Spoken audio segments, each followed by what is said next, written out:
timed it just wrong. Good day, everyone! Good day, my koala crew, and welcome back to the Corner of Remnant. I'm your host, Larissa, and I'm joined by co-host Emperial Dawn. Hi! And today we're discussing the finale of RWBY Volume 8. Yay! Yes, sorry, we're a bit late. We were talking about pronouns, and then the music was like, the music's fading, we need to switch, but I timed it just that second too late. Hey, we're still more on time than we usually are. So Yes, that's true. We are actually on time today. And I've had my breakfast and I've drank half my coffee, so this is a good start. Yeah, I apologise for anyone for the 1 week delay. Yes. And also the probably 1 hour, 2 hour difference because of daylight savings. Probably some people might be early or late to the. I don't know. I don't know how. I totally forgot about the daylight savings when I recorded my RWBY reaction, because I popped in the video that we'll be doing the podcast, because I thought, okay, when this goes up, we're going to be doing the podcast a week later, because normally we would have already done it by then. So I popped the time and everything, but I put AED to, forgetting daylight savings was changing. Do that every time. Even when that hasn't changed in months, I'll still put the wrong one in. Yeah, no, I'm so used to typing AEDT. I'm like, no, it's not that anymore. It's AEST. If only we're in Queensland, so much easier. Don't have to deal with that. That's true. Because they don't do daylight savings. We're in the southern states of Australia. Yes. But yeah, damn you, standard time. Thank everyone for here today. Obviously, we missed last week because of Easter, and again, we just can't nail these finales. The finale always ends up being late. Yeah. It was RTX the first 2 years. Yes. I think it was me moving. Yes. Another year. That was the Volume 6 one, I think. Yeah, I think it was. I think we nailed Volume 7. I'm pretty sure we've nailed 1. And then this year, obviously, because of the 6-week delay and the storm, got pushed over the Easter weekend. So I can't remember with Volume 7. No. I think we did. Yeah. I want to say we did. Let's say we did. We nailed 1. I think that ended around mid-January. Yeah. So that would have been okay. Popped up there. That would have. No. Who knows these days? You never know. Exactly. But yes, finale. What an amazing finale it was. It was so good and so painful, but also really good. And I think, like, I've seen a lot of people saying this is definitely the darkest finale since Volume 3, but I just feel like it's definitely feels like a proper finale, because Volume 7 was pretty good, but like Volume 6 finale was a bit... Yeah. And Volume 5's was really rushed, and Volume 7's was pretty good, but it's just like, I feel like they really nailed it this year with an actual real finale. Because this felt like a longer, more climactic ending, whereas like Volume 6 was like, the ending was like a bit of a shorter episode than it had been everything of Volume 5. Like this feels like the most finale since Volume 4. Yeah, absolutely. That was a really solid, strong, big episode to end on. It was, yeah. But with Volume 6 and I would say you could argue 7 could also be there as well. 7 was good. 7 was good, but I just feel like this. But this felt like it was rising, hit that peak. Yep. To kind of cap off with. It really did. It was full of a lot of shocks and horror and some real wow moments. I think the thing with Volume 7 too is that it was built upon 2 really fantastic episodes, episode 11 and 12. Yeah. So it was hard for 13 to kind of keep that rise going. Yeah, it was good. This volume was kind of more like a 1 to 12. Yeah. The volume, and then 2 extra pieces on the end to kind of like a whole, almost like a second arc was just the last 2 episodes. Almost. Yeah, that's very true. They felt so different. So that's where I think it helped a lot in that regard. And it felt like a longer, bigger, grander kind of finale. And it was one of those things where obviously our heroes lost. Yeah. Which is something that I know I've weirdly looked forward to. And I felt that was going to happen. Like, I think we all kind of... they needed to lose. The villains needed some and I know people say, like, oh, but they've lost a lot. I said, well, when you think about it with Haven and... they won with Haven. And and the way they also won with Argus. They needed to lose, and we knew from the start that Atlas was going to fall one way or another, and it did. But it was done really well because the villains lost a lot, you know? Yeah, they did too. The villains also lost a lot. You could argue that the only real threat left in the world is just Salem and Tyrion. You know, everyone else is questionable. You know, even Cinder to a degree is, you know, questionable. But you know, like they won Atlas, they got the second relic, but they've lost.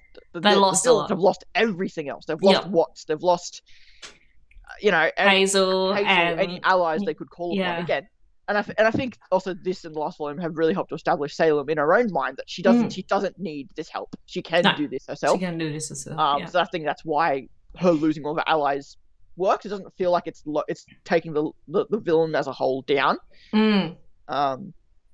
So yeah, I'm really interested to see kind of how that goes next, like how we deal with Tyrion, Mercury, Cinder kind of thing, being like they're being like the kind of pseudo last three left.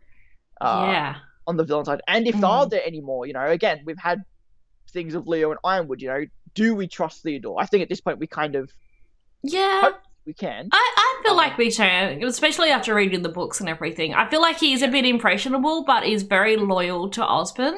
So I am convinced that I don't know if again, this is where we're going off track for speculation here.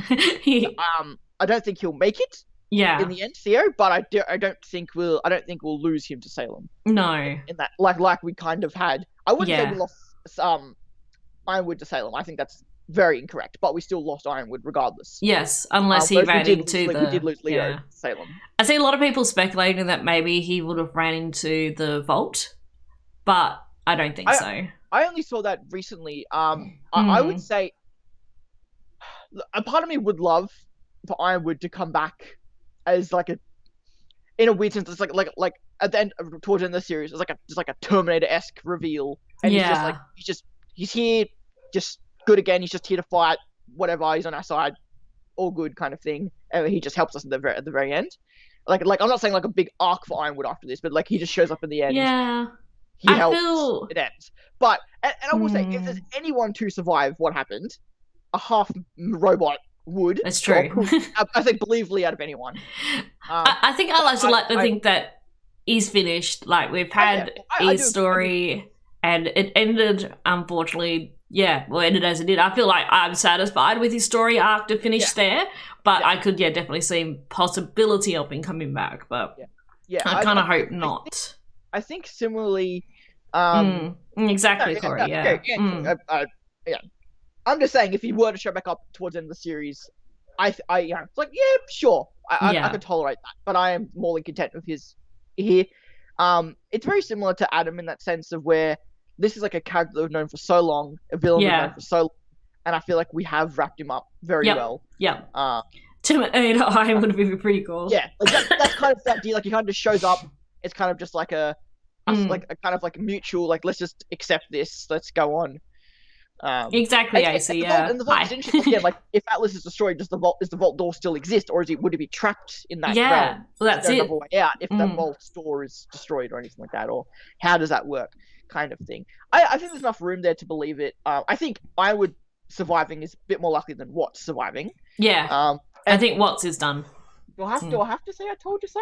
Yes, I mentioned in my reaction. That was my favorite part of the reaction. It's like, oh, Dawn, damn it.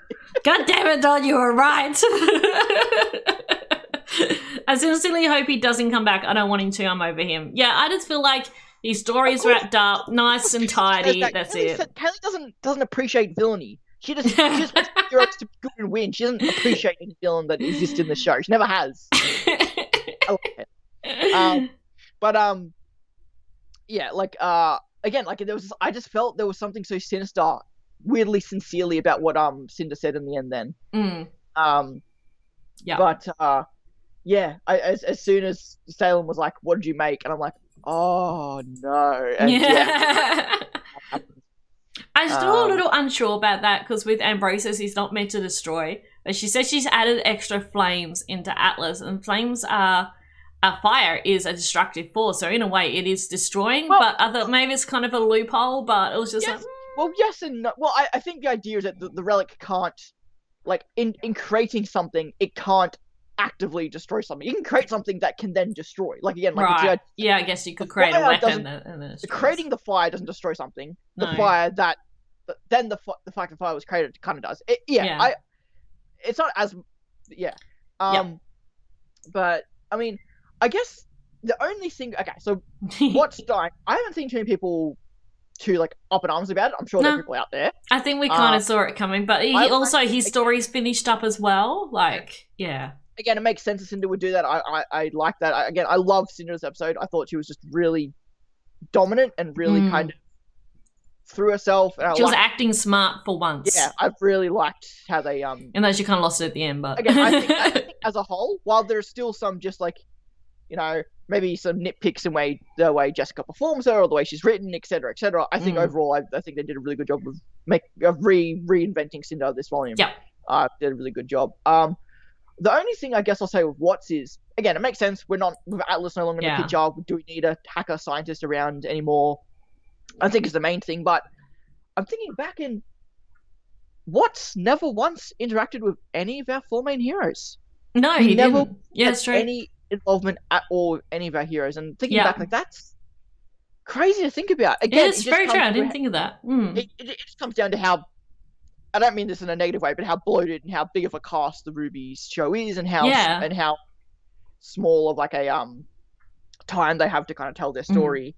Because I know a lot of people thought that Watts might end up being the foil to Weiss at the end of the show, but I think the show is going towards Salem being the foil for all 4 of them. Like it's going to be like there's no individual boss for all of them to overcome, other than Blake and Yang overcoming Adam, Weiss in a sense overcoming Jacques, but Ironwood stole that from them. Yes, did.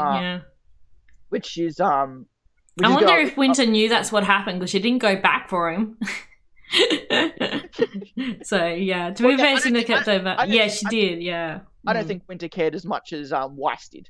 I think Weiss was much more forgiving than Winter was. Yeah. But that's a good point. But I guess in the sense that was maybe just interpreted. You know, if Ironwood got out, you know, maybe Winter kind of drew that conclusion to herself. To be fair, Winter, she did get a bit distracted. That is very true. Yes. Yeah, and like the sheer fact that she got the main power was enough to tell her that Penny had died. Yeah. So that was important.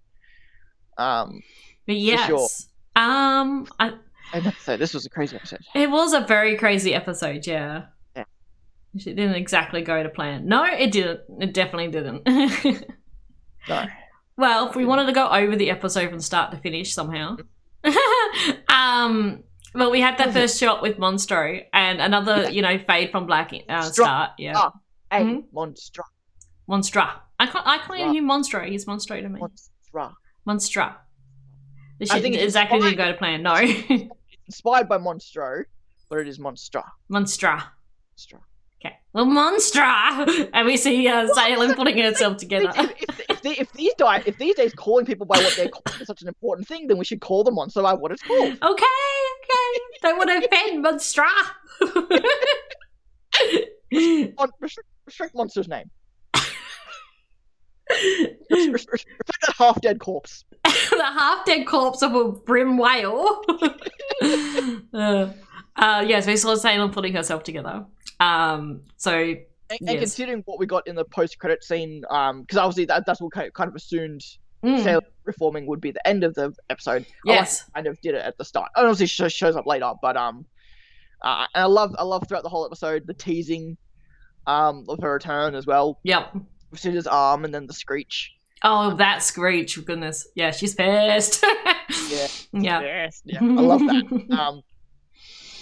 Yes. So yeah, we saw that with Salem pulling herself together. What was the next scene? Then I've forgotten. I can't remember what the next thing was, but I just wanted to say too, I love that she was obliterated to such a degree. Yeah, that took her at least. Literally, not only did it take her a long time, she was coming back as smoke.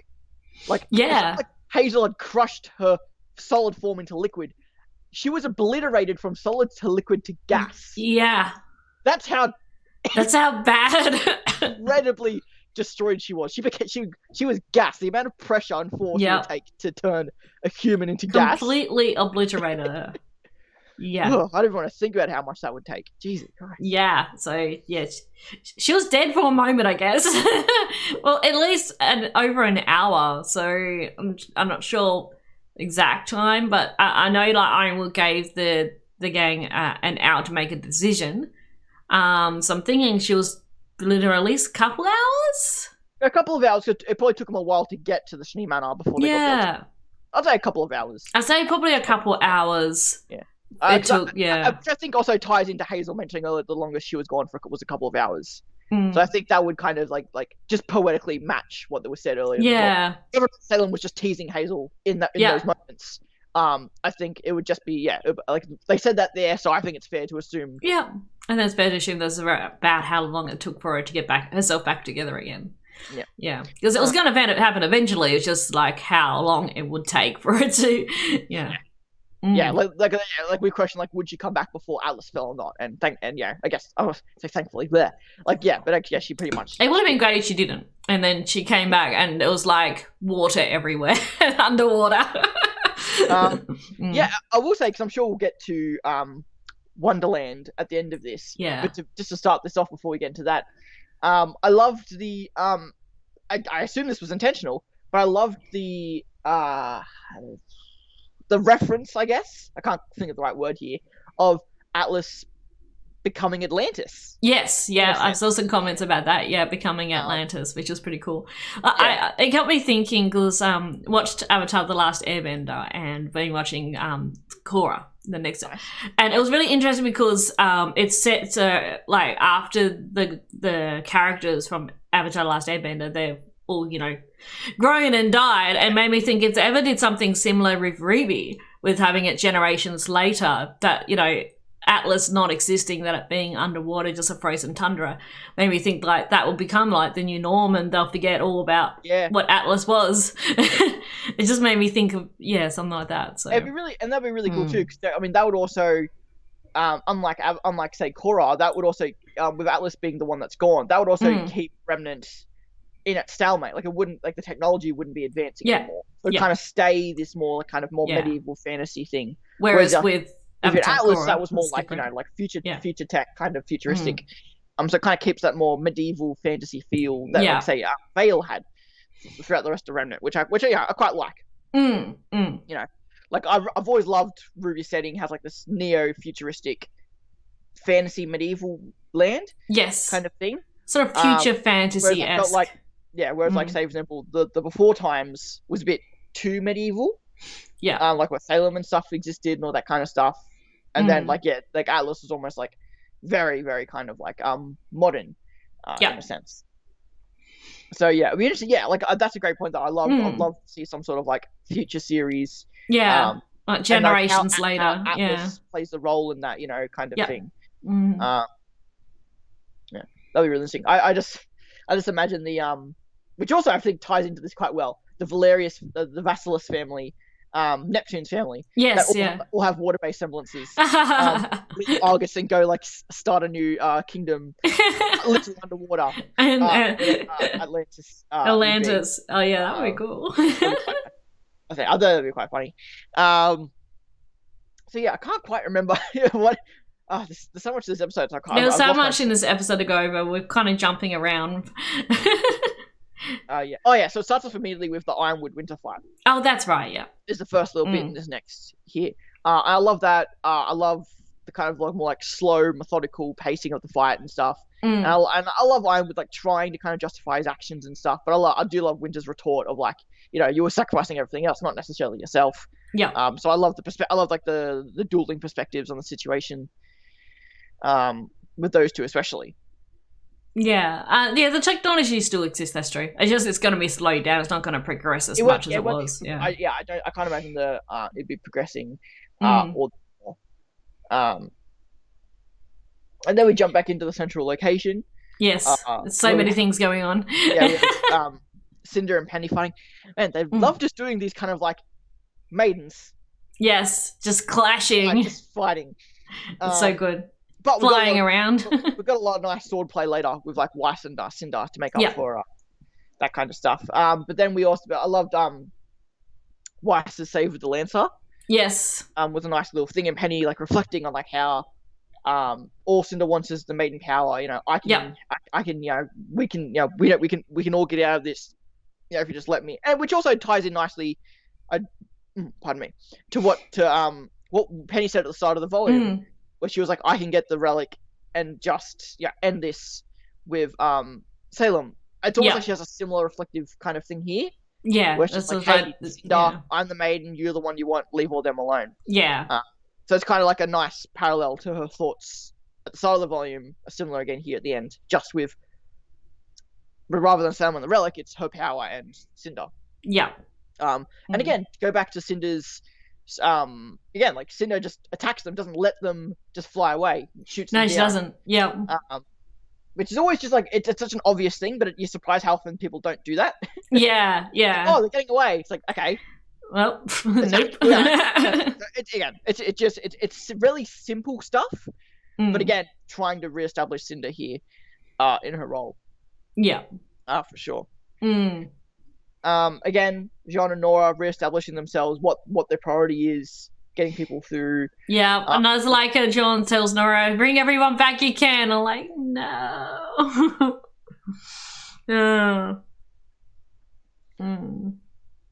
This whole episode was so stressful, but I loved it. But it really was. I'm thinking back to the rest of the volume too. A return to form for Cinder or a regression? Oh no, I think Cinder's definitely learnt from I think a return to form. I don't see how any of this was a regression for her. This volume. Yeah, she definitely grew. I mean, I guess she's a worse person. I guess that's yeah, well, that's true. But no, I think she's smarter. She thinks things through. She's just not dealing with bullcrap anymore. Again, I still don't think Cinder is necessarily overly loyal to Salem. I think if Cinder somehow knew she could, and again, maybe her fine mind is with all 4 main powers, maybe she would then have the power to destroy Salem. And who knows, maybe with 4 main powers you could. Yeah. I don't know. Maybe it will be Cinder who destroys Salem in the end with all 4 maiden powers. I mean, to be fair, it wouldn't be that drastic to think that Cinder will actually end up being the main bad by the end of the series and not Salem. At least towards the very, very, very end. Maybe. Just because Cinder's been there since day one, where Salem, well, technically has. Yes. Hasn't. Yeah, at the same time. Technically been there since day one in the Remnant's terms, and also in terms of the story being the narrator. Yeah.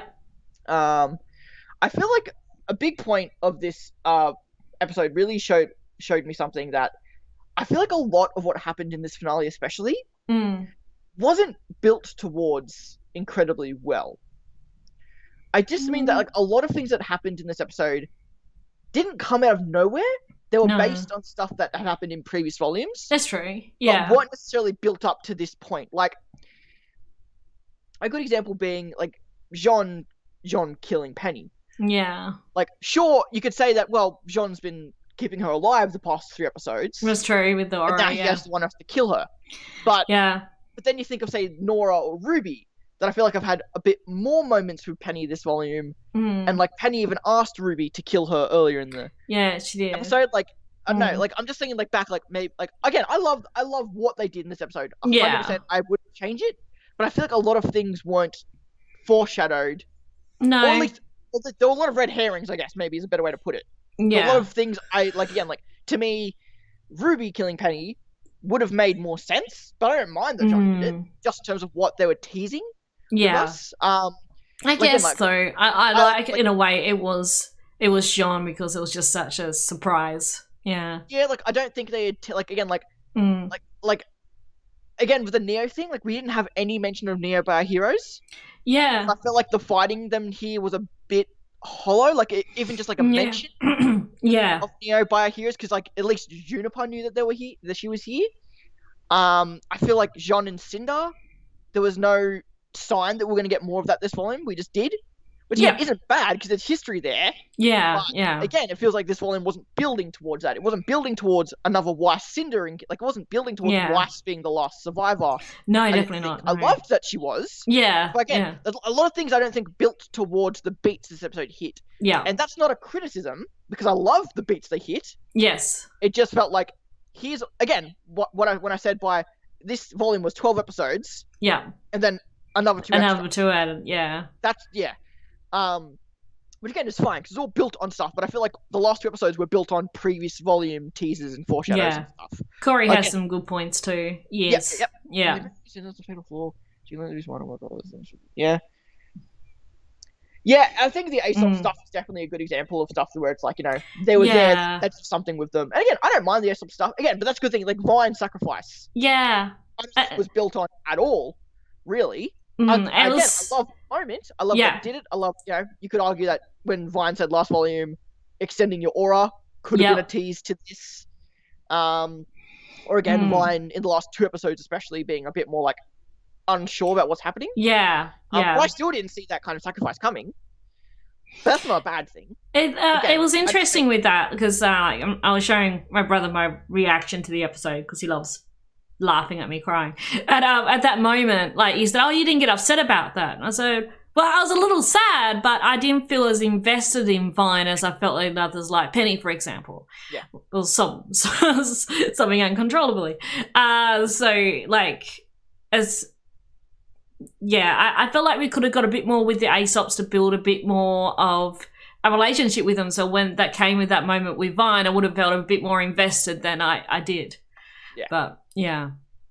I like the little bit with the pin and Clover and the good luck too. I wanted to mention that before I forget about it. With Crow using the pin and rubbing it like Clover did for, you know, good luck, and it actually stopped the bomb from falling out of the ship. So yeah, it's kind of interesting too, because that's really open to interpretation. You know, you could argue that was his bad luck the thing that stopped it. Was his bad luck not working that it didn't fall? Was it some, you know, kind of not more semblancy, but more just like in the world good luck because of Clover? Yeah. Like, it's really open to why it stopped, which I think is really neat. But I like that he actually did that with the pin rather than, you know, it just sliding and stopping. Like, I'm glad it had that little hint there or something, which was really cool. Yeah. And again, like, it's one of things great in hindsight. Like, I think Harriet was very much written just to be like an antagonistic character of this volume. She was so annoying this whole volume, but it teased there as well in the previous episode that there might have been some sort of relationship or some reason why she really. Too where I think because of the break, you also kind of forgot that had already been established back in episode 7 with Ren and his siblings. Yeah, that's true. But I kind of had forgotten about that. Yeah, when this kind of happens. Like, it would have been good if we. Like, I would have liked to have seen more to find out actually why about a relationship with Clover, but maybe we're going to find that out in later volume. But it would have been nice to actually know. I think it was his semblance involving like Ren's in early volume. Yeah, that's true. Yeah. If Crow was maybe getting more control over his semblance, maybe as a evolving, or maybe he's getting that more duality where he can like maybe eventually get to the point where he can actually control good and bad luck. Yeah, that would be cool. And don't go wrong. Like, I think John killing Penny works again because like he was the one who saved her. He was the one who's keeping her alive. Again, parallels to Pyrrha. Yes. Being the one who killed Penny previously, now Jean is the one who has to kill her. Yeah. I think it's good for. It's all there. It's just this volume didn't shine a light on those things. So when they all happened, it was kind of like, oh, that all makes sense. It works. Yeah. But I feel like I should have seen those things coming. There were so many things that just came out of the blue. Not that any of them were bad. Just that, like, Vine did his duty over Harriet doing her job, if that makes sense. So she put herself and everyone at risk, but Vine chose to do the right thing and let everyone live. Yeah. Again, I guess it's just a weird thing too, like of all the Aesops to now be gone and sacrifice himself. Like Clover, of the Aesops dying made sense. He was the leader. That made sense. Vine just being one out of them. Yeah. Of all of them, and it leaves the three that are three that are left in Elm, Harriet, and Marrow. It's kind of like, those weren't the three I necessarily expected. To live, I guess it's just the weird. My mind immediately jumped to. I hope I'm wrong, but a weird. I guess maybe not killing the colors of character. I guess. Yeah. Like colors of character, characters of color. Jesus Christ. Yes, I'm glad Marrow survived. Over in Vine, say Elm, Harriet, Marrow. Maybe there's something to that. You know, again, I think it just made sense. I mentioned what happened. I love that, like Marrow and Emerald are now like good guys on our team, kind of thing, giving more diversity to our good guys. Like I like that. So I'm curious, what the, and maybe it's as simple as thing as Vine was the one who could do it. Yep. Kind of I think it's going to make, when we eventually see more of Harriet and Elm, it's definitely going to be interesting to their character development and their story with losing Vine the way they did. Yeah. That's true. I guess. I guess it also, I guess it is kind of like a good mix. I've seen a few people complain that RWBY does this thing where it tends to kill off female characters for male characters' development. Yeah. Like killing Pyrrha to push up Jean, to kill, or having Penny die to push up Jean again, which again I don't agree with. No. But it's interesting here. It's opposite here. Where they've killed Clover and Vine. They've killed the male characters to give the female characters, Elm and Harriet, a bit more growth, hopefully coming forward in each volume. So again, that's a cool opposite to that. That's true, AC. Yeah. It's just interesting with Harriet. Again, I feel for her in the sense of, like, she's just trying to do what she felt was the right thing to do, and then to lose her friend because of it, basically. Again, I still feel for her, kind of thing, for sure. Yeah. She was just grieving, and in her own way. Everyone grieves differently, and for Harriet, it was to be angry and to do what she thought was her job, and she lost herself into her work. Yeah, that was the way to make up for a grieving kind of thing. Yes. For sure. Another, I guess, big thing that I've seen people kind of discuss is the idea of, why bring Penny back? Yeah. If this is going to be the results. Yes. Now, one thing I will say is that whether this was intentional from Volume 7 or not, I love the fact that in the intro of Volume 7, it's Penny with a white background. White background, yes, that's very true. Yes. Which is where the last we see her in this volume. So whether that was intentional planned or that's why they chose that back piece because of the Volume 7 intro, I don't know. But it's very interesting, sort of I'll say, above all else, because we know the afterlife exists in this world. Yep. Because of what they did, they have given Penny an afterlife. Yes. She gets to go to heaven or whatever the equivalent is in this world. I think that alone was enough to justify what they've done because she deserves that. I think too was I loved everything with Penny because especially with the song Friend, which broke me, but I love it because it's all about her wanting to be a real girl, and in the end she did get what she wished, and she got to do that and what she wanted, and it just unfortunately wasn't for, she didn't live for long in that aspect, but she got to become a real girl and to experience being a real person and human, and then having the choice as she did at the end, what to do with the maiden powers. Like, I love that for Penny's story. And sure, yes, she only got to do it for such a short period of time, but I just love that as Penny's story arc too. She eventually did become a real girl, and she got to choose what she wanted for her death rather than someone else choosing it for her, like what happened in Volume 3. She actually got to choose. Yeah. And the other thing too, if she wasn't human, she would have survived that attack by Cinder most likely, because it would have been the metal body, but because she was human, she was vulnerable. And unfortunately, that just did lead to her. It's one of those things where, in hindsight, Penny was always going to be turned to a human. She's Pinocchio. Like, that was always going to be. Like, well, it's not something I always hoped for, but I was very surprised when it actually happened. But I guess I'm just saying, I'm saying in hindsight, now that it has happened, it seems obvious now looking back on it. Yeah. Obviously, like, back then we didn't know, but in hindsight, it's obvious. But I guess too, though, we knew Penny was going to die at some point with the maiden power. She wasn't going to keep them. We had that feeling from the start that something was going to happen. So I'm glad in this way.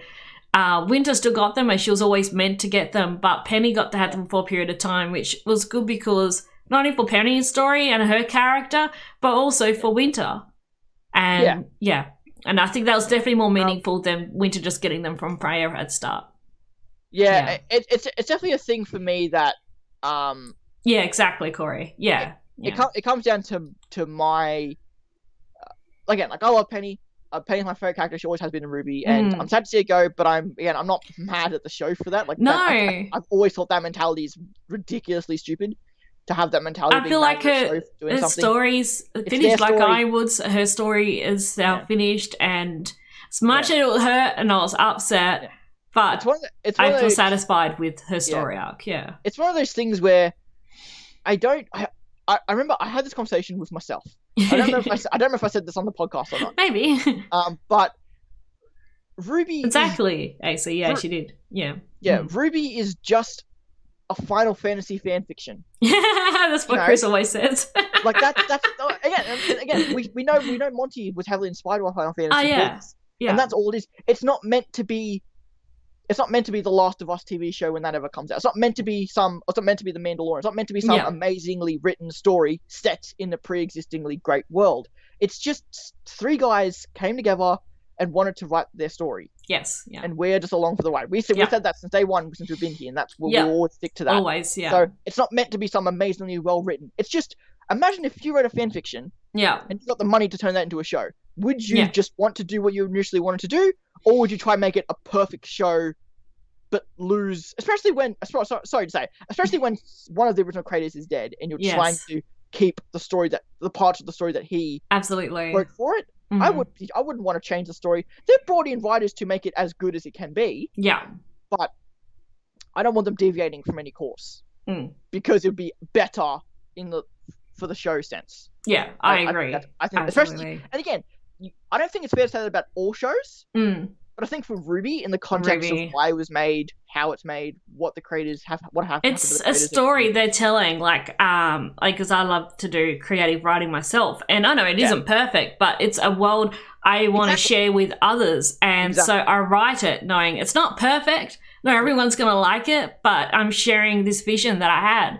And that's what they're doing with RWBY, is they've had this vision they want to share with the world, and it's not perfect, but this is their story they're writing. Yeah. And it's one of those things where you'll take criticism, you'll take, hey, if you write it this way or this way, it could be better, and you'll be like, you could take that under account. But if someone came up to you and said, oh, if you change this whole thing, it would make it a much better story from like this perspective, it's kind of like, well, no, it's going to lose its. You're changing it. It's going to lose its heart and soul. That was the whole point of the story. Yeah, and it's one of those things where everyone's going to enjoy a story differently, depending. Like, there's no such thing as a universally loved story. Yeah.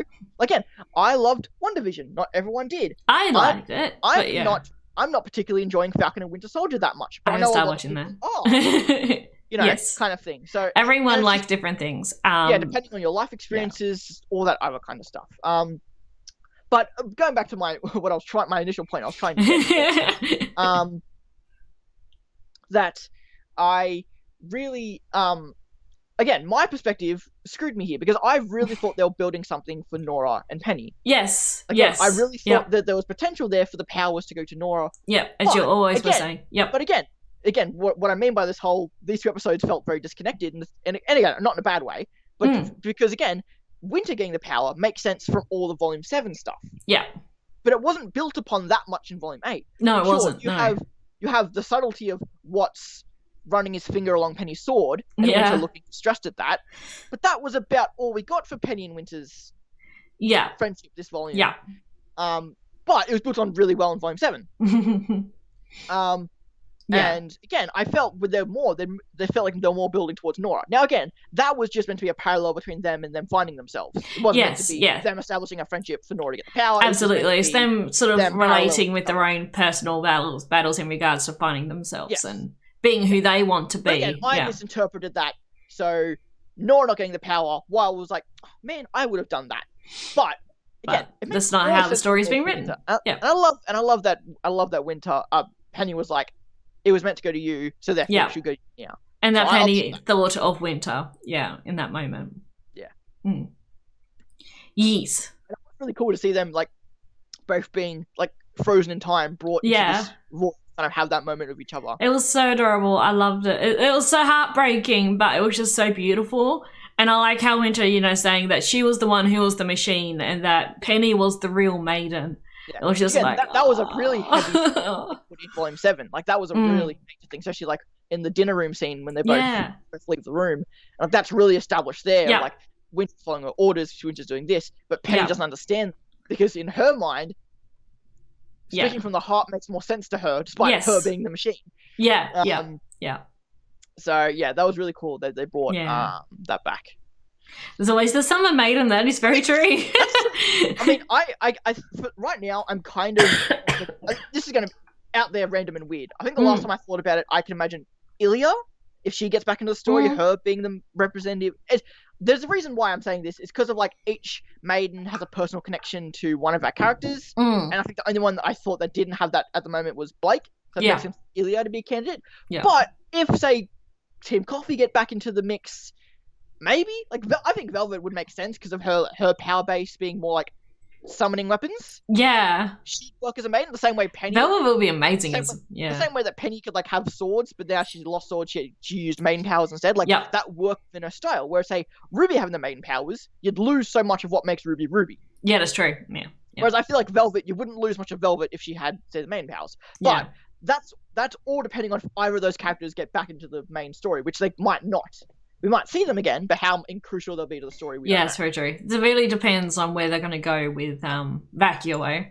And if we're going to see much Vacuo in Volume 9, I think we will. I think we're going to be sort of jump between what's happening in Vacuo and Remnant and then what's happening where. It depends how condensed this volume is. If it's like maybe only 8 episodes or something, maybe we won't get back. Yeah, they always said it was going to be a lot shorter, so. I remember thinking back for Volume 4 that we were going to get like 4 volumes of like one RWBY volume, one Yang volume, one Blake volume.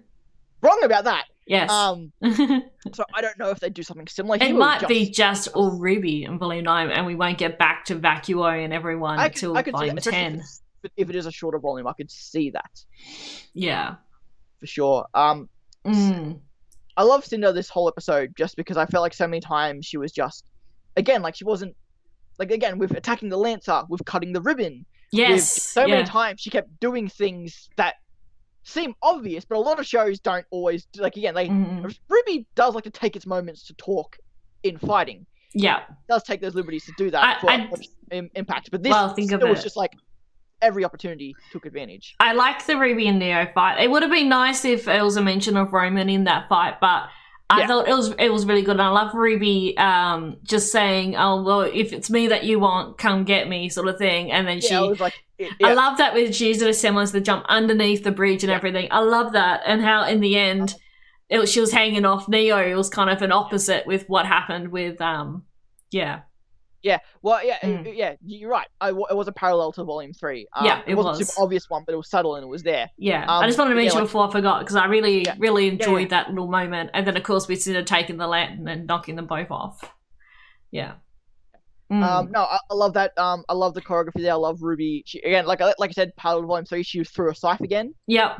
Which she did back in Volume 3 against Neo. So I love that they're going back techniques. I remember I was listening to something. Oh, yeah. So they did a few interviews recently. One of the Rooster Teeth shows, like voice actor shows. It's like a not a Rooster Teeth show, but it's on the Rooster Teeth website. Okay. They did an interview with some of the RWBY creators. Like they did one with Eddie, Kerry, and Melanie. I have to go watch that later. Yeah. And then they did another one with Lindsay, Barbara, and a few cosplayers from the community. Oh, nice. Like recognizable cosplayers you would probably recognize. Yeah, I have to go check that out. Ship It show. It's by Tara Strong, who's like a voice actress for like Harley Quinn and stuff like that. Oh, cool. So it's like a Warner Brothers show in a sense that Rooster host or their website hosts it.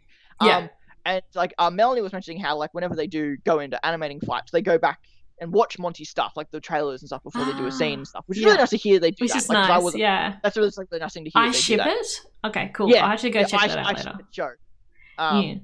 And the AC, yes, I can see that with Velvet becoming Noctis, basically, yes.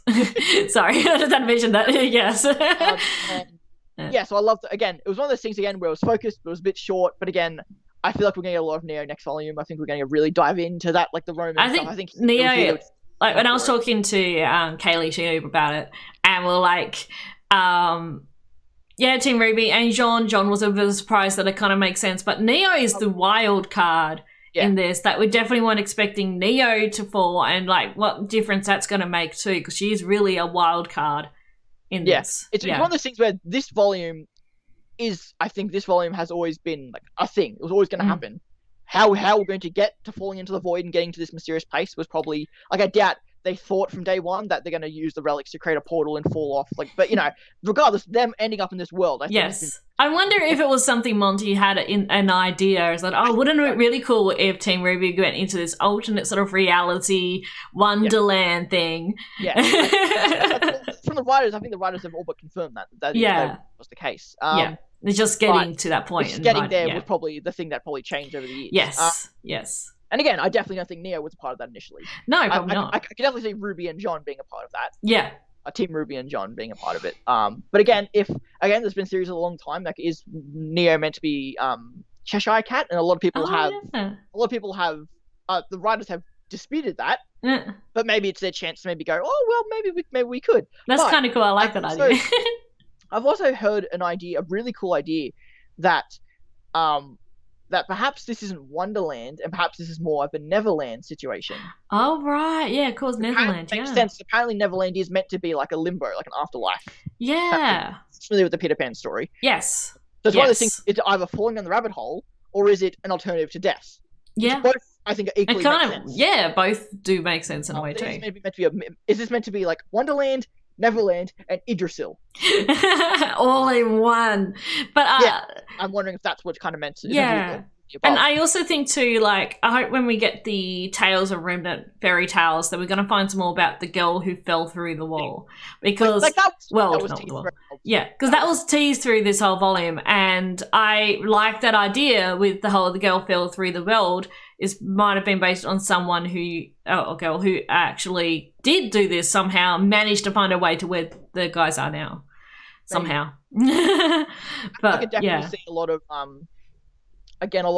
John and RWBY stuff. Was my best guess. Yes. I could definitely see a lot of RWBY and John stuff this volume. Like, obviously, like, the fallout of Penny dying. Again, I guess one of the things, like, Penny died thinking everyone was dead, which is heartbreaking. Yeah. How random would it be if, like, Penny had died and she thought of RWBY, and that's how learn that RWBY's still alive, like, rather than the tease at the end. Yeah, it's the fact that that was a possibility. Like, that would have been so freaky. But again, I'm glad Winter got the power. I think Winter was definitely meant to get the power. But yeah, that would have been really interesting. Maybe this is why we argue so much this volume. And it could be different worlds altogether. Yeah.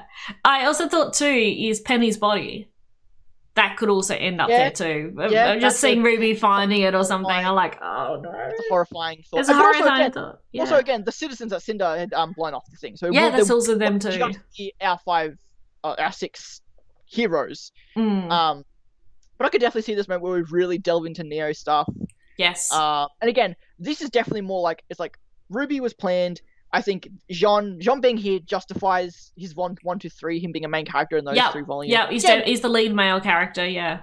Yeah. So. And again, it's one of those things where similarly, that hasn't, like, again, if you just watch volumes 4, I guess, I'll excuse 4. If you just watch volumes 5, 6, 7, yeah, 8, you probably won't assume that John should be a part of this, because he hasn't been a major character that long. But if you go back and look at everything he's done in volume 7 and 8, he's actually done a lot of cool stuff. He's just a little bit under the radar. He's really grown as a character. As Team RWBY is. Yeah. Which again is arguably good. He's the main character, but not in your face. Unlike volumes 1, 2, 3, 3, where he wasn't the main character, but he was in your face. He was in your face, yeah. That's actually quite nice. Yeah. Again, my favorite part of this whole episode was the fact that John's going to be a part of whatever's going to happen next. I love that.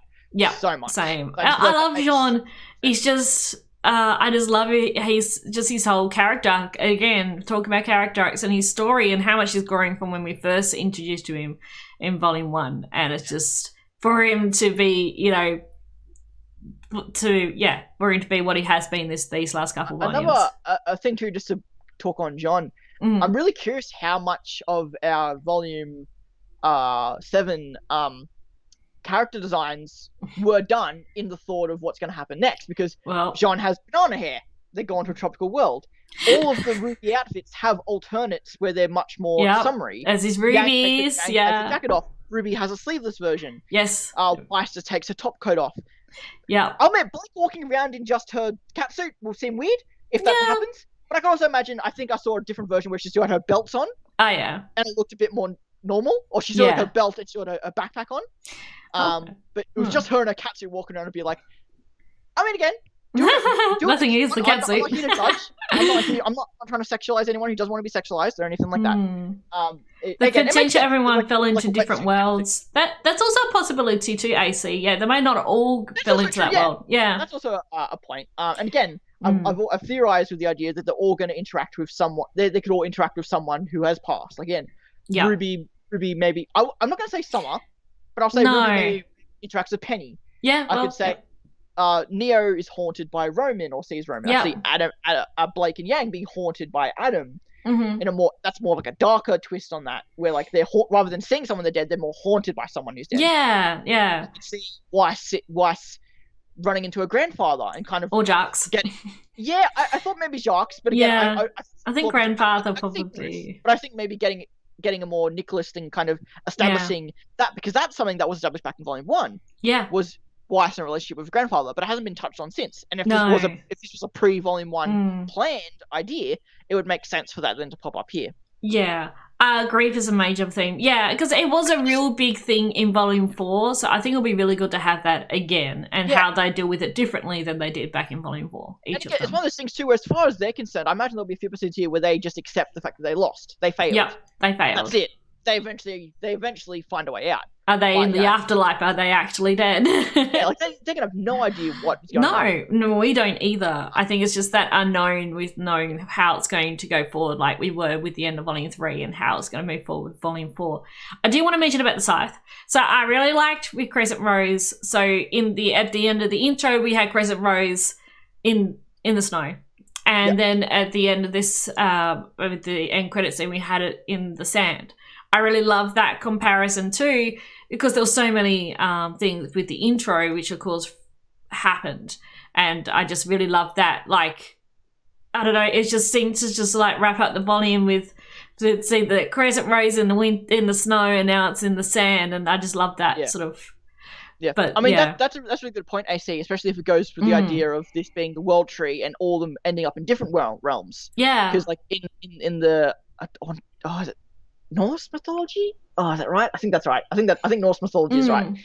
With you just feel like there are 7 realms and anything like that, like 7 realms including Middle Earth or Earth realm or whatever. It's again, I'm blanking here, but it's cool. All of our characters end up in a different one. Yeah, and they all come to the world tree to all be reconnected with each other. And again, how that works with Neo and how is she more like the Cheshire Cat? Is she more like the manipulator behind, like, trying to make sure our heroes don't succeed?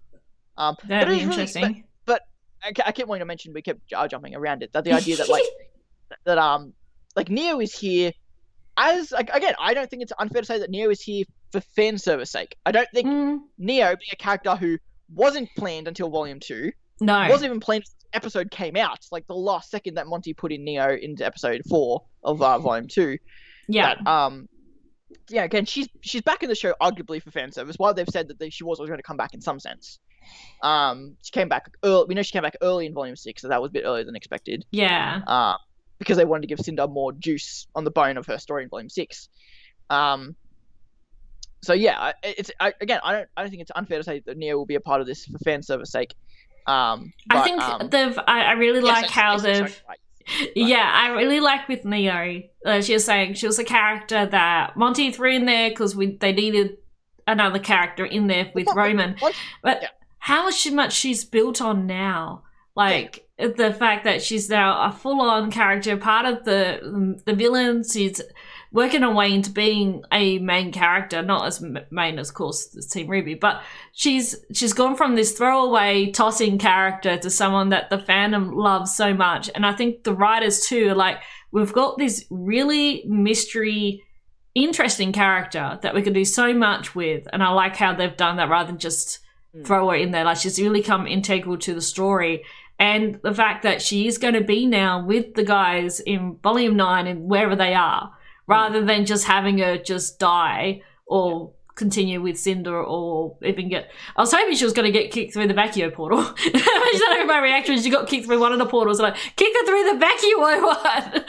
But I'm really glad that she's going to be a real wild card and important fact with wherever's going to happen in Volume 9. I like that she's actually... part of the story, not just thrown in there. And that's exactly how I felt with Jean as well. Yeah. I think them both being here is a real credit to them as characters and how important they should be to this, whether or not they have been or not. Because again, I think Neo kind of had a bit of a volume. I wasn't really happy with what they did of Neo this volume. But again, Miles, I remember Miles saying, because I remember there was a cameo floating around, not the recent one. I'll get to that in a second. But an older one that was floating around about he was talking to a fan in a Neo wig and like talking about Neo and stuff. Yeah. And he was talking about like, again, like there's big stuff coming from Neo down the line. I think we're going to get that. Here, it was just getting through this volume to get to that point. Exactly. There's so much they could kind of do with this volume. I'm so glad that not only is she back, I'm also happy to see her back in Volume 6, that tease with that Roman hat and everything. But for her just to be just such a part of the story, and in her own right, a proper villain rather just a assistant to Roman and what she was, so it's really good. Yeah, it's so funny. I remember a lot of people saying back after Volume 4 that like, oh, Neo and Roman shouldn't be a part of the Salem thing because that would just look so weird and stupid. And then I'm thinking back to episode 6 when she was kneeling there on the throne next to Emerald and the rest of them. I'm like, yeah, this does feel weird. It does feel a little odd with her there, yeah. But again, I'm always glad that she's always been a character after her own agendas. Absolutely. But again, I really hydrate. Wasn't expecting Cinder to be the one to betray her. That was I always thought Neo was going to betray Cinder, but again, it builds up Cinder. It makes her look more imposing. So I'm fine exactly, with that. And maybe RWBY and Neo we realize they've got a joint enemy together with Cinder. Perhaps so. There's still so much to discuss, and I'm glad there's so much to go in this episode. I will say there was a little thing recently, because I just mentioned it there. That I haven't even seen the video myself, so I could be talking complete out of my ass here. That I think there's a cameo going around recently that Miles had done. And I think he was kind of more or less kind of just teasing and just kind of trying to be nice. Right. The fan who was talking about like, could Jean, Neptune's son, be bi or gay and stuff. Oh yeah. And I think he was just trying to be kind. I just don't think he was trying to be rude to this person. And a lot of people have taken that out of context, and now a lot of people are saying Jean is bi. Which Miles has since had to come to Reddit and make an official post and say, guys, that wasn't the intention. I was just trying to be nice to this person. Yeah. Like, come on, guys, just. It was asked about potential male love interest for John. He threw some names out there, but I think he was just teasing. I think he was just trying to. And again, he came out and said that, hey, could he be in the future? I don't know. Yeah, maybe. That this is not a confirmation that he is now. No. I think people just get so hung up about it. Like, there must be LGBT. It was like, it's just... I get people want representation. Yeah. People want to be that. But remember, people can still be straight, and that's okay too. Yeah. It's all about just, we have fun like shipping characters together all the time as we do, especially as a fandom, but we need to get to the point that it's the story is what it is, and even if at the end the characters aren't LGBT, that's not the end of the world. But also it doesn't necessarily mean that they're not either. I guess it's just I've always liked the idea that Remnant is in itself a bisexual, like is the neutral. Yeah. We just say that, but I guess in our world, straight is considered the most norm and neutral at the moment. But I've always liked the idea that in Remnant, like culturally, it's not.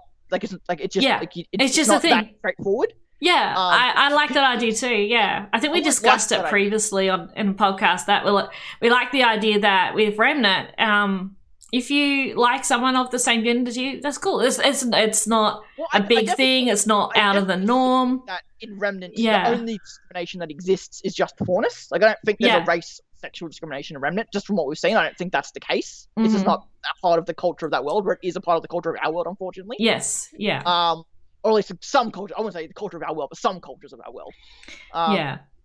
Whereas I feel like in Remnant, like there is no, like I think bisexual being the norm in Remnant makes sense. Yeah. Exactly. You love a person regardless of if they're male or female. And also, I guess Remnant, in a way, is a world that a lot of the LGBT community wish we had, where it was just the norm. Like it wasn't, wasn't a big deal. You weren't offending anyone or anything. If you like someone who was the same gender, or if you felt you came to your own realization that you are a different gender to the one you were born with, like it's not such a big thing as it is in our world. Yeah. So I like that Remnant is a fantasy really cool, world where it's okay. It's the norm. It's a really cool thing where, again, like they have this drama of, the fictional, the fairness kind of discrimination. Like that, like they have the discrimination, but it's the fictional sense, whereas like they seemingly don't have any real world equivalents. Which again is a nice way, like, to kind of show off their values. Like they, like, Rooster Teeth or RWBY or Monty or whatever don't believe in that kind of discrimination. Yeah, like there is for drama's sake, but it's based on a fictional kind of discrimination. Yeah, it's a fictional. Exactly. That can't exist in our world. Well, I mean, I don't know. Maybe someone could have a tail. I don't know. That's like, well, I guess like some of the community against furries. But I guess.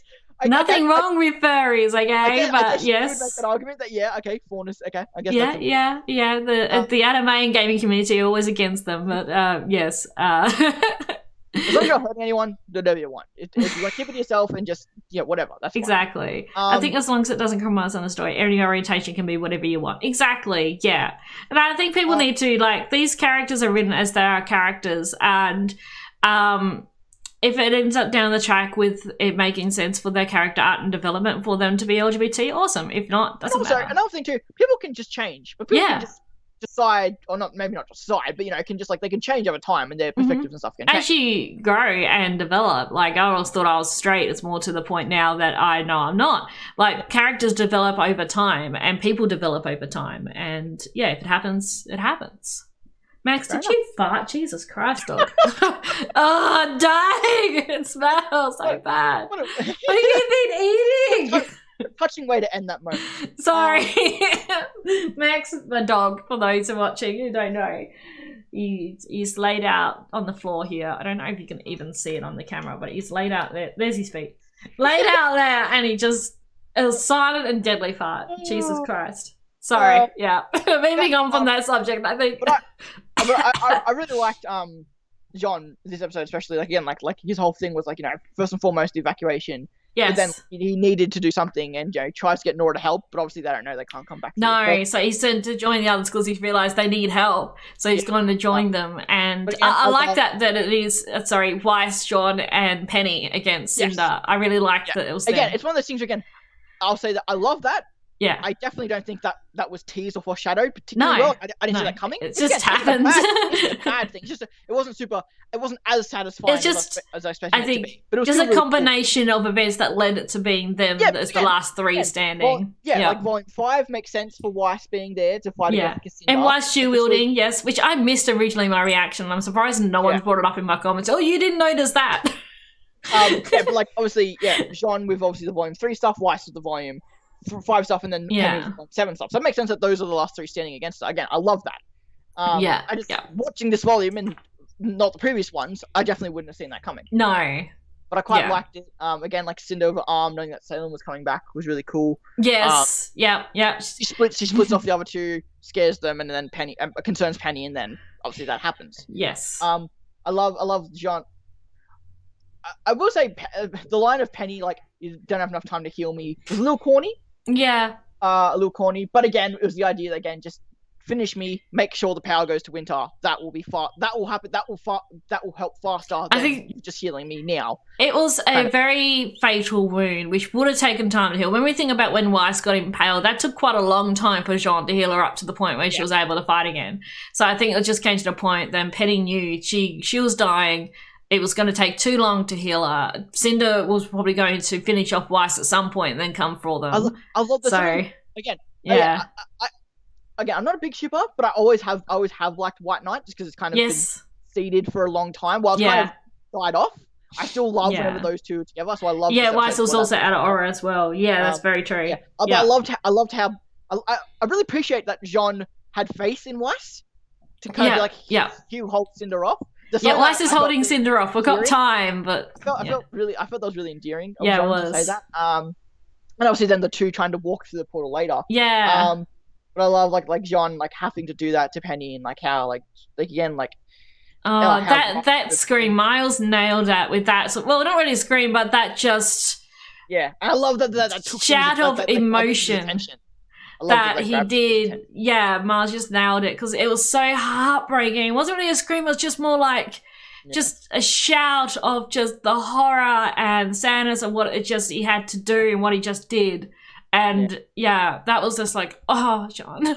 Yeah. Absolutely gut-wrenching. It was. He did it so well. And also, go ahead. Sorry, it's just, Anyway, voice acting was amazing.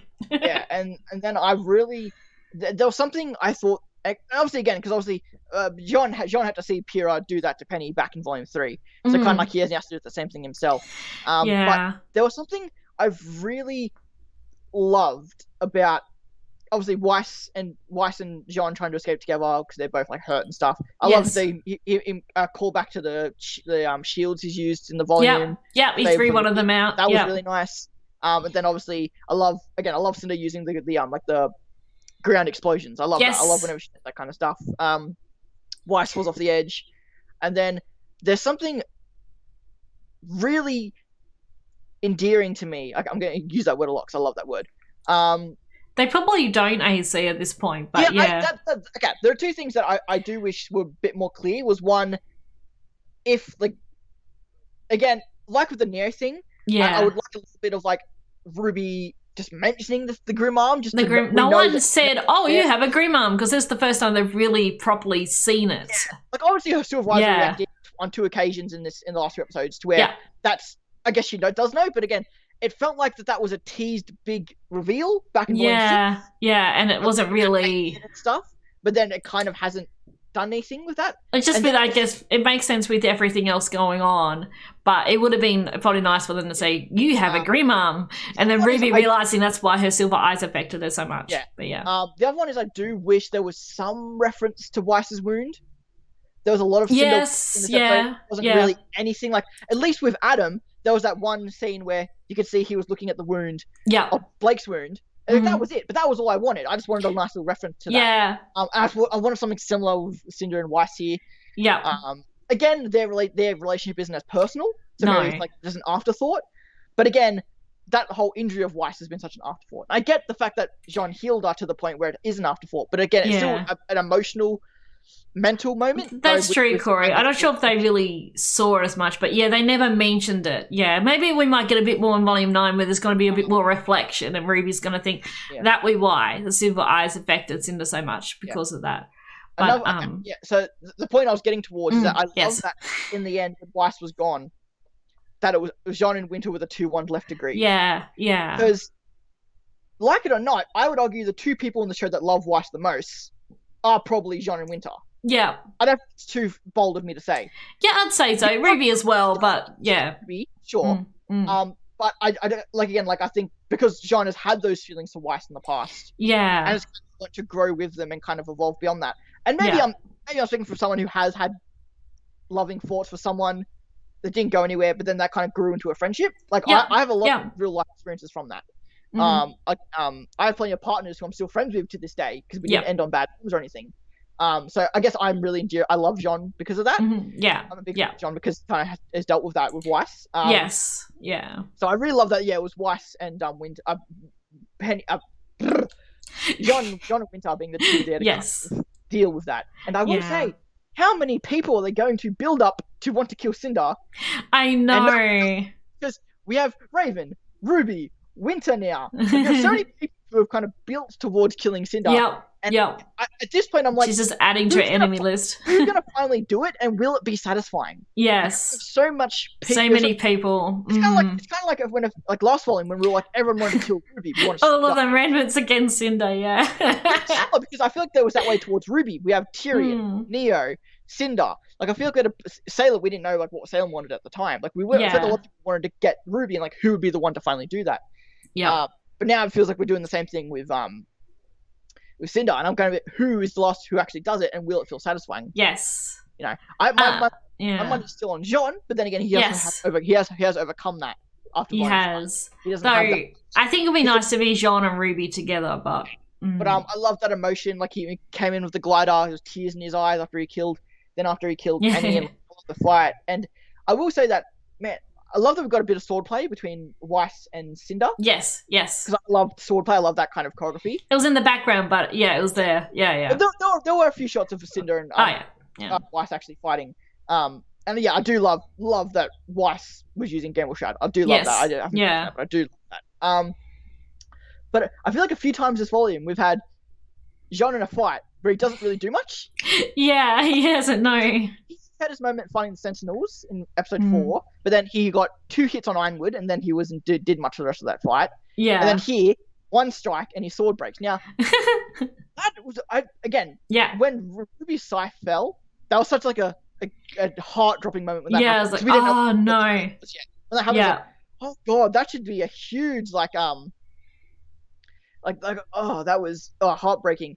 Yeah. But then when John's sword broke, like, oh, that is so much that was just Cinder killing Kira for a second time. Yeah. The part of her sword was in that kind of thing, and again, I love that John's weapon is constantly upgrading, so I'm curious to see where he goes next. I'm sure some people have assumed like the sword of destruction could possibly be his next weapon, which I think might be a little out of character, but I could definitely see it. I could definitely see that happening. Yeah. Just to go what Corey said here. Yeah, it wasn't Weiss's normal swordplay, but again, it's still, for me, it's kind of like, better than nothing. Especially because Weiss hasn't done a lot of swordplay. She's been a lot more of a caster. She hasn't really fought anyone sword to sword since Vernal, I think, really. Yeah, that's very true. And yes, it was a proper firearm. That's true. Yeah, because Gamble Shroud is also a gun, of course. So, where she kind of had to change up her style fighting Cinder. She did have to change a bit. Yeah, we haven't seen her because in Volume 7, the upgrade to Mertnaster was making it a bit more versatile in terms of how it interacts with Assemble and stuff. So she was more of a spellcaster after that. So it's cool to see her back using the fencing again. Actually using, at least it was some form of fencing, like some sword fighting at the very least. So I was satisfied with that. Yeah. Especially get Cinder too, who again is a maiden, but I love seeing a sword fight as well. Mm-hmm. I also want to mention too, I had a couple comments for people talking about Cinder and her aura, because we never saw her aura sort of broke or be affected.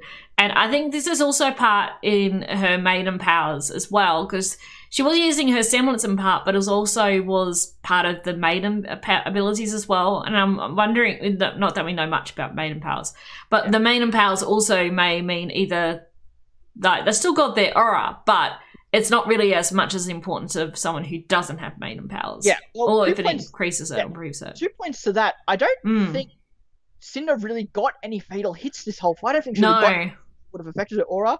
We've seen her aura break, or not break, but at least get damage in the Raven fight. Yes, yeah. Both of their auras were quite low towards the end of that fight. Well, it actually broke in the end, I think. We thought it did, but... It depends how the animation was at the time. Yeah. I think it was just cracking. I don't think it was actually broken. Yeah. I think Cinder was just frozen, and you could argue that her aura is what made her survive. I was just thinking that AC, yes. Yeah.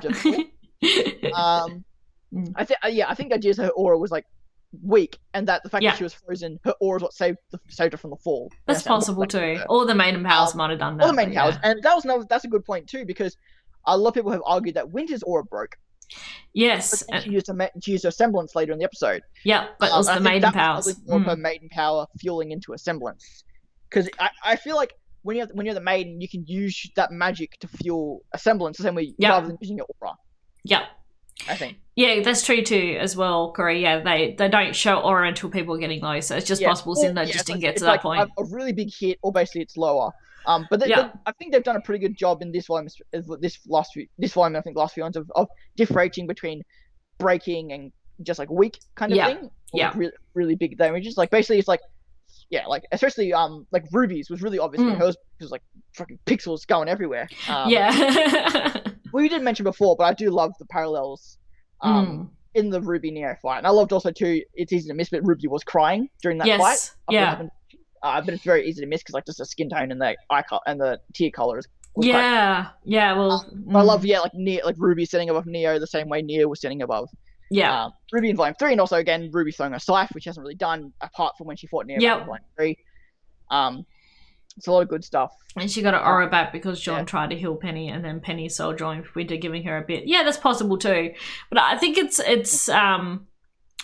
even though the maiden powers are just they may allow them to use their semblance without having aura. It's a very possibility. Like a different fuel source. Yeah, different sort of than aura can be, I think.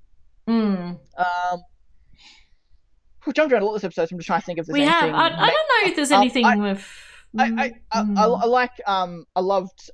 do love Blake going in for the save on RWBY before Cinder then cut the. And they both fell together. Yeah, so it'll be interesting if they're together wherever they've ended up. It's a possibility because they fell together. Yeah, and a good note too that like Gamble Shroud fell later and stuff. So I mean, I guess it doesn't matter. The whole place kind of disintegrates. Everything. Yes, everything fell. And his body possibly as well. Fell. So it's all going to the same place. I guess one thing we haven't discussed really, of course, is the vacuo and yeah. So we got to see some familiar faces there too when Winter came through the portal. Because we saw the Shani family, but we also saw the two guys from like Volume 7 that we saw a lot. We saw them there as well, and a couple of the other characters. The Shovel Lady and the Grandma as well, I think, were there. Yeah. I think that was really nice to tidy it up too, that we actually got to see some familiar faces in the crowd. We got a much better look at the Sulphur Grim as well. Yes. At the end, which is cool because, again, like it's one of those things where that was probably like a last-minute addition because it was the contest. Yeah. So they probably didn't have a lot of time to put him in when we saw him back in episode 9, which we saw him much clearer here in this one. Which I remember seeing a few people, I think, reactions calling them mini Deathstalkers. I'm like, you weren't paying attention in the hiatus. Sulphur Grim because they won the contest. Yeah. So yeah, Cinder's very dangerous. Yeah, exactly. She's had the maiden powers for a while now. The Raven had too. Raven. That enough is like, okay, I'm scared. That I'm scared of. Yeah. I've seen a lot of people too that with the idea that maybe Raven. I feel like the idea is always maybe Raven. Maybe Raven will turn up, but yeah. Yeah, like to maybe get them out of wherever they are. That's possible. It just depends. They're not on Remnant. Her semblance might not be able to reach. Maybe not. I don't know. I don't know. It's one of those things where, like, I guess the idea, like, if they fell into this world, they should assume they may be able to get up out of it. But again, I don't know. Even if they do, where will they end up? It's probably not, like, where will they actually resurface if they do come back? That's why I think maybe something like a Raven thing where they can take them wherever they would need to go, or at least have a point of reference to show up somewhere. Would make sense because I'm curious, like, if they were to come back, what would take them to Vacuo, or what about it would they have Vacuo, other than just like go wherever you would please. There you are. Another point I really liked too was I really liked Cinder lying to Salem because in the end. I know a lot of people are like, oh, screw you, Cinder, for lying or whatever dumb crap. But I really like the fact that in the end, I don't think it matters. I don't think it matters at all. I think that's what Salem thinks as well. Just wanted the relic. I don't think. Sure, Salem probably wasn't too happy that Cinder used the last question. But you know, because I assume that she thinks that she can't get the relic of choice without the question. I assume that's what was most important to her. Yeah, I guess too, I had someone also mention in comments about that. But yeah, Cinder lying to Salem. Salem was also lying to Cinder about the whole New World Order and all of that when we know that's not her end goal. I also had a thought when we were talking about how the guys were going to just like appear in Vacuo. Like, I thought, what if they come out of a closet and it becomes Narnia? What if they just come out of some random closet? They can draw from so much, so that's a good point too. I just had the hilarious thought of them coming out of a closet somewhere. I'm trying to think, was there a closet mentioned in Theodore's office? That'd be somewhere perfect for that show. Yes, that will be funny. But we don't also know how time's got to go there as well. It could be that they might be there for years and then like no time passes in Vacuo, or the opposite. It's one of those things where I don't really like the idea of coming back and all that other old heroes are different. I don't like that idea, but I could see them doing it. Yeah, I like though if like hardly any time passes in Remnant, but a lot of time passes where they are. Yeah, it could work that way. I'd probably be more interested in that kind of thing. And then they come back actually like more battle ready, more trained, more powerful, perhaps. Yeah, that will be cool. That's very Dragon Ball Z of them. Dragon Ball Z, also I think Fairy Tail did that as well. It's one of those things where you mentioned Salem lying. Again, it's one of those things where a part of me still like, I mean, exactly, while that makes sense, is that even a lie? And painting on a lamppost also works as a place of a wardrobe. Yeah. like I'm wondering again, like, would Salem just tell, like is that just Tyrion's madness talking, and and Oscar making that assumption?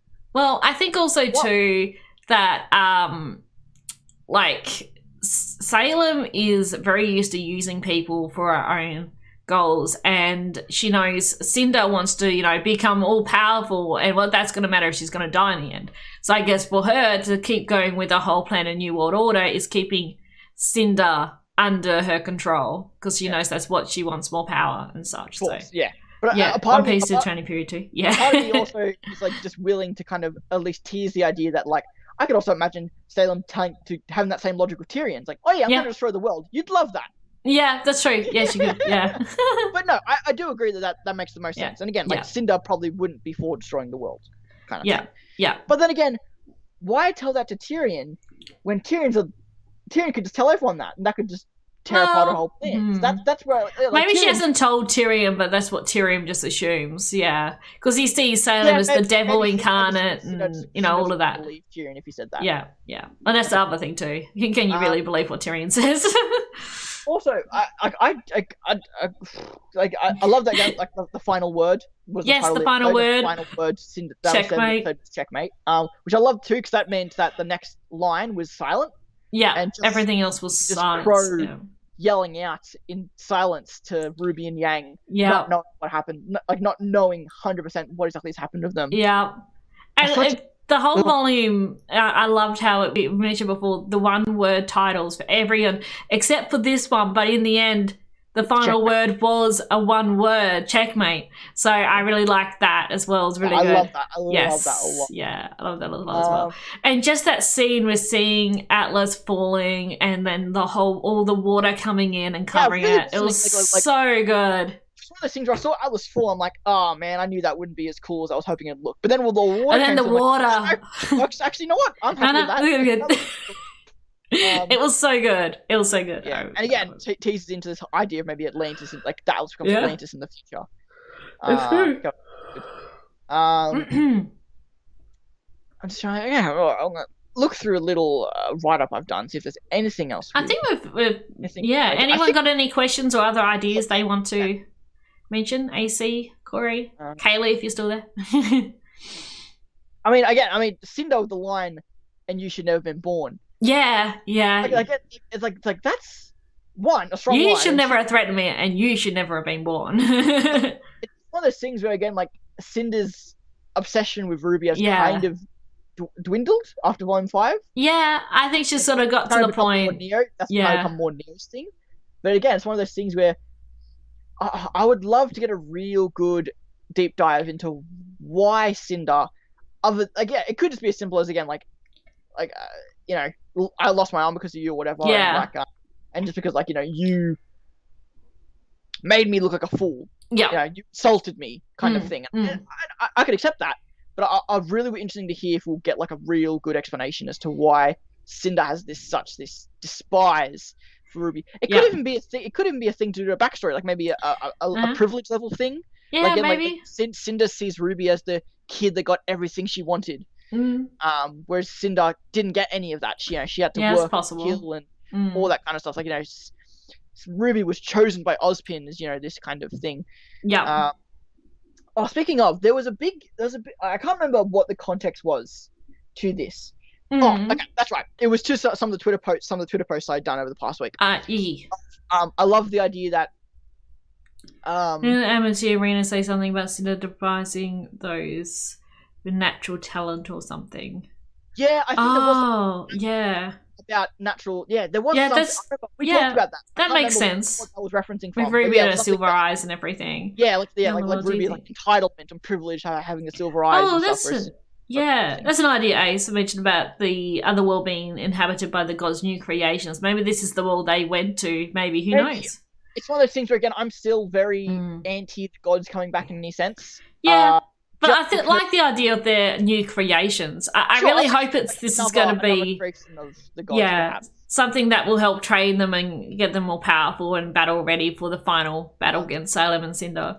So I really loved the symbolism of, one, obviously, like, Nora and Ren losing Jean.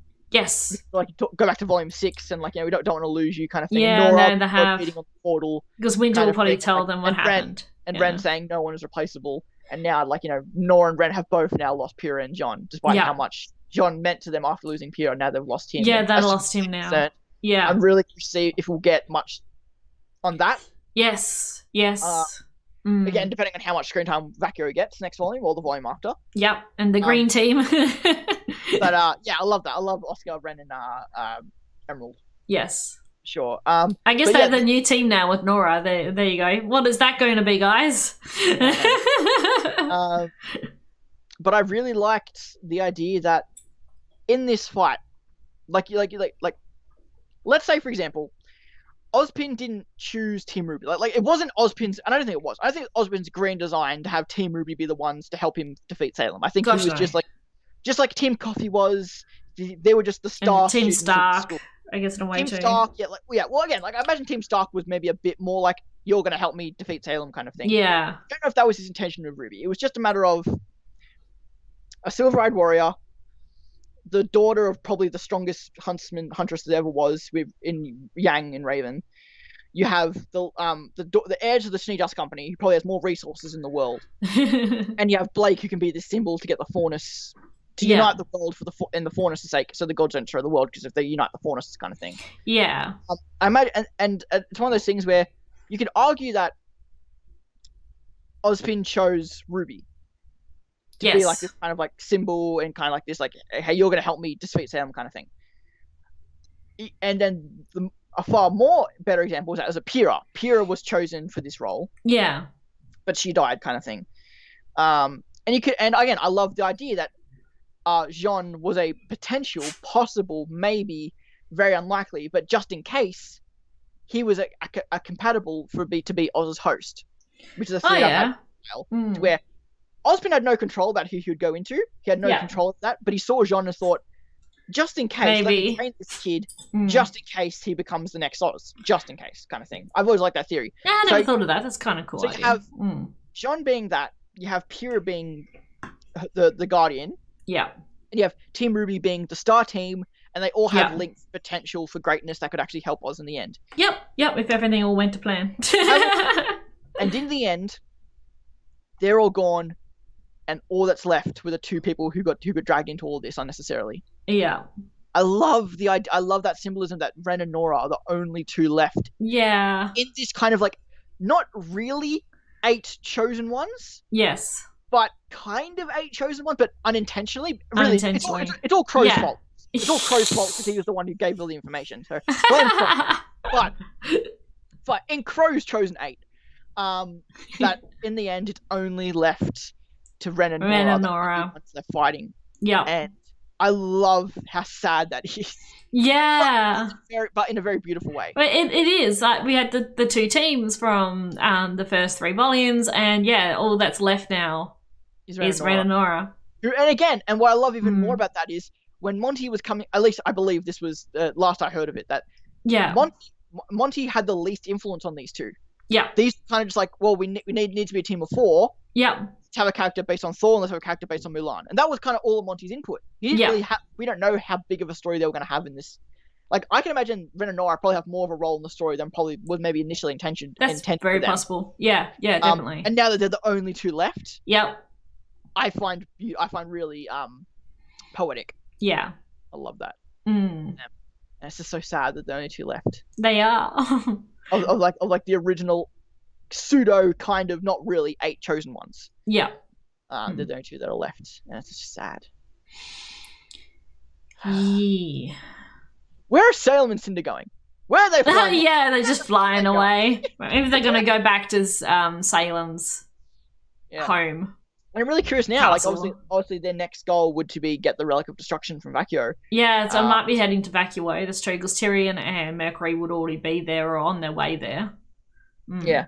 Yes, I'm curious what like how that's going to play out. Yeah. Kind of thing. I love too now that like Mercury is kind of now has to be this kind of like pseudo lieutenant of Salem now, because it's just him and Tyrion basically left, and Cinder.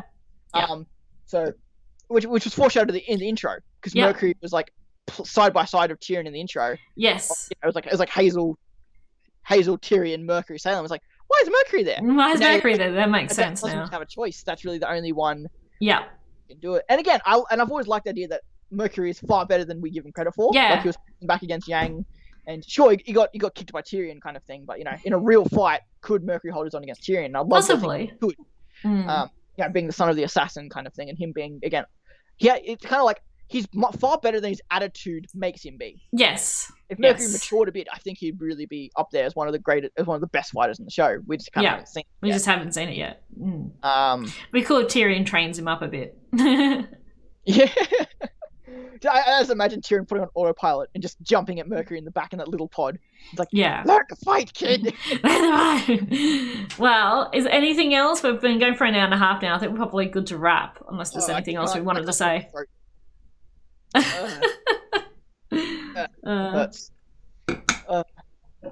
If Mercury had his semblance, maybe. Yeah. Maybe depending on what it was. Yeah, that's possible. Maybe he'll get it back. Maybe his dad just suppressed it rather than remove it.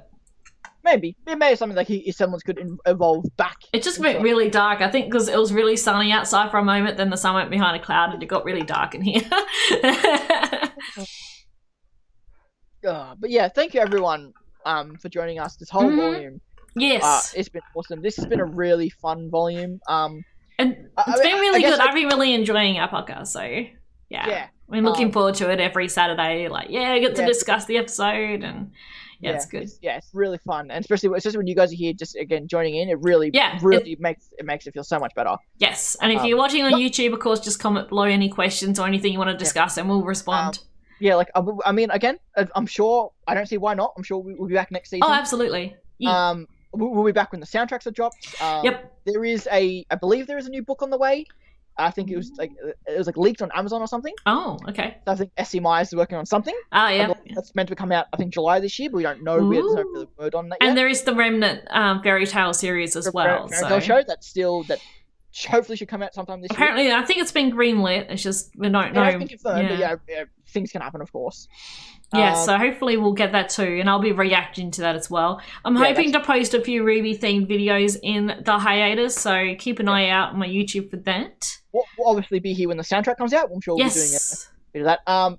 It seems like, so actually I'm not sure. So how many songs did we get? I think we got what was it, 7 this one? I think it was 7. So Kaylee, when I was discussing with Kaylee, we're thinking we'll get at least one new one that we haven't heard. Yeah. So and then of course the usual 2 remixes and acoustic as well. Yeah. Thank you. Yeah, that's what we're thinking. Yeah. So I'm just trying to think. So we had the intro, had Nightmare. I mean, I guess I don't think it was mentioned in the credits, but I assume they'll put Awake on the album. Oh yeah, possibly. But it wasn't mentioned in the credits. I don't think it was. Because we weren't counting Awake, I think, when we were discussing the soundtrack, because it's already a song that's been released. Did you fart again, mister? You're very stinky. Well, it wasn't the credits. Okay, thank you, Corey. It was in the credits. Yeah, I don't think when we were adding up all the songs, they were including it. Then we had we had Cinder's other song, the All Things Must Die. Remix, oh yeah. Was that in the? I don't know if that was actually in the. It might not have been in the credits. I don't think it was. But I don't know what it was. That. For Every Life, The Sky is Falling. Oh, The Truth, maybe. Like Treasure was the when they reunited. Song. Be Strong was Nora's song, and then Friend. Yeah, and Friend. Okay, so 1, 2, 3, 4, 5, 6, 7, 8. Okay. Yeah, so 7 if you don't include Awake. Yeah. If you don't include Awake, it's 7. Okay. So I can see maybe one extra one, but again, I forgot about Cinder's song. Because I remember at the time, it was one of those things again, like in Volume 7, was it 2 songs or 1 song? Because it was in the same episode, we don't know. Yeah. But of course, Awake was obviously its own thing. So I could say maybe getting a new song, but again, with COVID and stuff, and maybe I don't know if Jeff necessarily needs to do more than necessary. Yeah, we might get an extra one. Otherwise, it will be those plus the acoustic and 2 remixes. Yeah. I don't know when we'll get it. I mean, again, I guess it's normally June, July we normally get it, or yeah. I think it's usually around June or July. So sometimes it just comes out of nowhere, so it just drops randomly. yeah, we passed April Fools and we didn't get any mention of the album, so that's good. No. Yeah, again, I'm still of the belief that we probably won't get next volume till I'm honestly thinking January, but again, I don't know. What are you doing, Maxie? It wasn't mentioned in the Rooster Teeth 2021 video.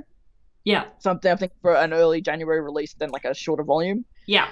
It's very possible that will be it. Fairy Tale show. I can maybe see not getting that until the normal like October slot, possibly. Then when that ends, then we get the rest of the volume. I think it'll probably be later than usual this year since they had a lot of work to do on the actual volume. Yeah. So I'll say it will be really late or early next year. Yeah. Yeah, like obviously, they're working from home and stuff, but obviously the pre-production started a lot earlier as well because they got like a lot of the writing and stuff done earlier, so they could like I remember Aaron was talking about doing art assets for the next volume quite early. Okay, cool. So at least like that, obviously raw animation and like editing and stuff, obviously nothing, but the soundtrack, right, yeah, the soundtrack too, yes, yeah.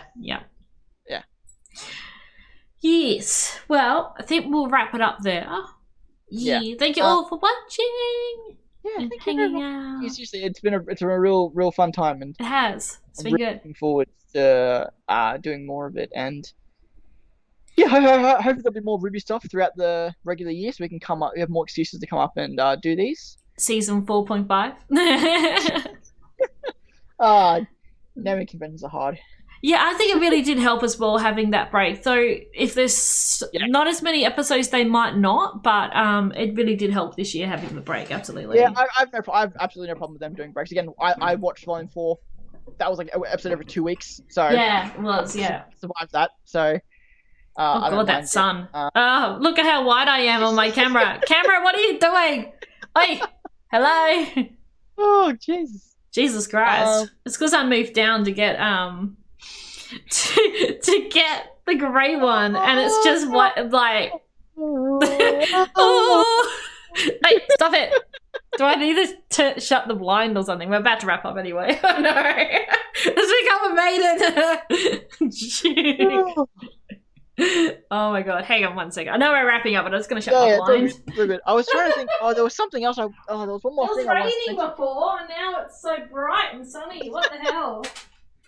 It's meant to be snowing. I knew there was one more thing I wanted to mention, guys, but I can't remember what it was. It's annoying. Jeepers creepers. I can't. I'm back. There we go. Hello. There was I feel like there was one more thing, but I can't remember what it was. You can't remember? Oh goodness gracious! The weather here has been so insane. It's stupid. It was so dark and grey when we started the stream, and then it got all sunny. Max, Max? I think Max is ready for me to let him out of this room. You done, aren't you, bud? Yeah. Well. Thank you everyone for hanging out, and yes, all praise the Great One, and Wiseby with Pocket Neo. Yeah. Oh, she's there. She's upside down. She's there. She's upside down. Yeah. Damn it. Oh, well. And yes, we'll see you all in the next one. Thank you so much for hanging out and joining us. And yeah, we'll see you in the next one whenever we get some more RWBY stuff. Yeah. Yay. Alright, till then. See you everyone. Thank you for watching. Bye.